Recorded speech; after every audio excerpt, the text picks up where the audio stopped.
The United States and Iran are on the knife edge of either a historic deal or a return to devastating military strikes, and the whole world is watching.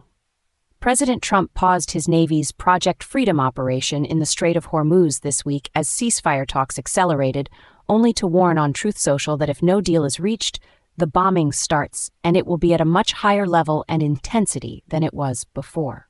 Markets surged and oil prices dropped on ceasefire hopes, but conservative radio host Hugh Hewitt is already calling the draft framework a terrible deal, and National Review is warning the ceasefire may already be coming apart.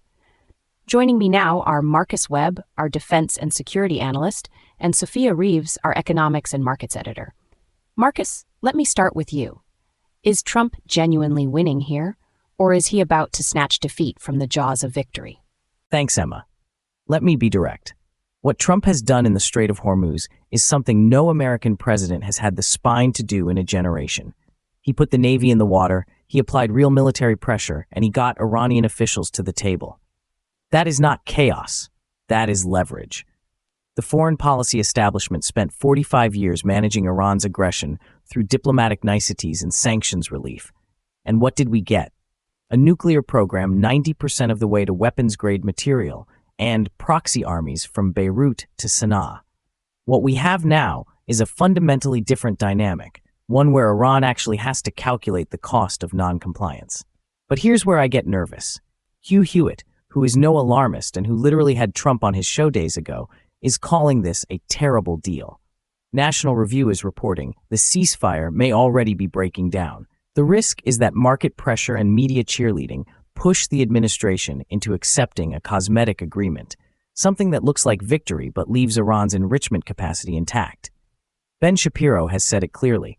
Any deal that doesn't include complete, verifiable, irreversible dismantlement of Iran's nuclear program is not a deal.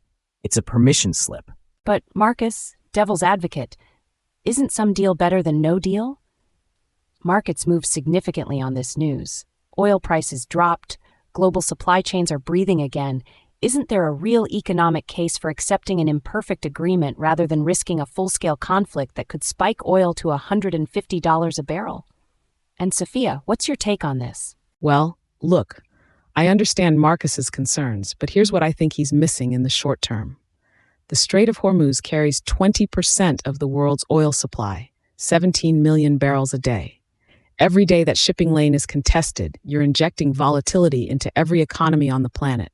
Small businesses, working families, manufacturers, they all pay the price at the pump and in supply chain costs. The market's reaction to ceasefire reports wasn't irrational sentiment. It was rational risk pricing. Now, I'm not saying accept a bad deal. I agree with Marcus that a cosmetic agreement is worse than useless in the long run. But the economic clock is ticking in ways that constrain Trump's options more than the administration is publicly acknowledging. The longer Project Freedom stays paused in a negotiating limbo, the more uncertainty is priced back into oil markets. And here's the data that matters. Iranian enrichment capacity is already at 60% purity, according to IAEA assessments. The question isn't whether Iran is dangerous. It's whether continued military pressure actually accelerates their push toward weaponization rather than deterring it. I hear what Sophia is saying, but with respect, that misses the point entirely. Markets go up when there's good news. They also go up before disasters.